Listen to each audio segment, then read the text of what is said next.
Hi guys, Zach here from Tailored Fit Studios. Today we have Laura from English Rose Weddings with us, and we're going to be talking about whether to have a band or a DJ at your wedding and the pros and cons of both. So, how are you doing, Laura? I'm good. How are you, Zach? I'm great. It's good to see you. You too. All right, so band or DJ? Well, it's definitely a difficult decision to make as a bride. I generally find that most people go for a DJ over a band. However, my personal favourite is a band just because I don't think you can get the same atmosphere that you get from live music from a DJ. I would say that there's many considerations as to what the best thing is to get when you're looking at music. I think one thing that's definite to bear in mind is the type of music that you're after. So, for example, if you're really into like top 40, or you just want like popular songs and most kind of current up-to-date tunes, perhaps a band is not the way to go, because there aren't that many bands around that will do kind of all top 40 hits. Obviously, with the DJ, they can kind of download and play whatever you like, and you can get people to, if they want requests or whatever, then a DJ is kind of in a good position to be able to do that, whereas a band might know the odd extra tune, but you're not going to be able to go up to them and say, hey, can you play this for me? I mean, there are a couple of bands around that do throw in newer songs, but mostly if you're looking for kind of good rock songs over the last like 20, 30 years, those are the kind of bands that you tend to find around. Yeah. I know I've had a couple of clients who brought in big bands from the coast in Vancouver who have had some of the kind of bigger tunes and more up to date songs, but then they tend to come with quite a big price tag, which is another consideration when you're trying to decide between a DJ and a band. DJs in the Okanagan generally will run you somewhere between kind of 1,000 to 3,000, depending on the caliber of your DJ and how experienced he is and what kind of services are involved. For example, if he's going to MC for you as well, or if he's going to provide a slideshow and all that kind of stuff. Band-wise, you're normally looking at around $200 to $500 per player. So, depending on the size of band that you're looking to book, that's normally kind of quite a good marker. So, if you're looking at, for example, just having a jazz band playing for a reception or something, then you're likely looking at something like $600 to $1,200, $1,500 for them.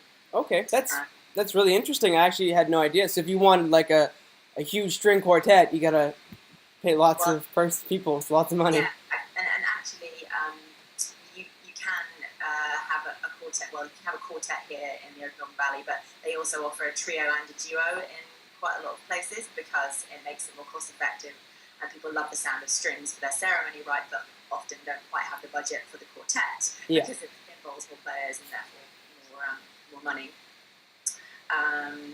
So yeah, God, I can't remember what I was going to say now. So we were talking money, and so that brings me to my next point, which is space. So again, depending on your reception venue or your ceremony venue, you're going to be limited by the amount of space that you have and whether you can actually fit a band into the space versus the DJ. The DJ takes up kind of a relatively small space with his decks and kind of speakers and wherever he can put them. But if you've kind of got like a 5-piece band, once they get all their equipment out and their drums and their PA system and all that kind of stuff, they can take up quite a sizable portion of your venue. So yeah, that's definitely a consideration too. Yeah. Trying to think of what else we could cover. Yeah, I mean, I guess it would also come down to, because if you're a band, can the bride write up a list and give to a band? Because I know some people that will do that. Yeah, no, and that's definitely something you can do.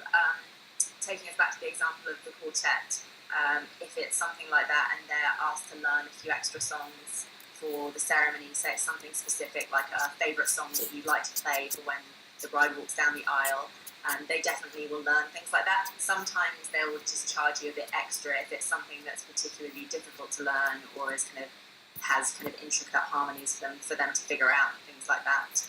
But in general, most bands are open to learning a few songs for you. Again, reception bands will probably learn like a handful of new songs for you. But if you're coming to them saying, this is all the kind of music we want, and they're like, well, that's kind of only 20% of our repertoire, then perhaps you're kind of not really going in the right direction. Yeah, makes sense.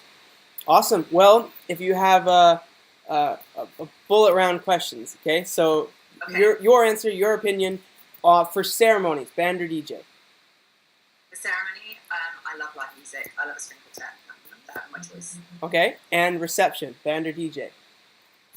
Money's not an option, so. I'm a singer. I love live music. I would always go live music. But I think if you're into top 40 and you like current tunes, then I would do DJ. Awesome. Yeah, it sounds like with everything, it's all to your personal preference, but yeah, exactly.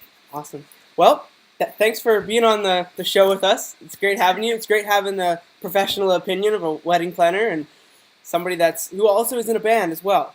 Correct? Yeah. So. Yeah. Getting some kind of musical experience. Yeah. Yeah. Well, thanks for being on here with us. Once again, guys, it's Laura from English Rose Weddings. She does awesome work, and she's an amazing planner, so go check her out. I'm Zach Boyd at Taylor Fit Studios, and we'll see you next time.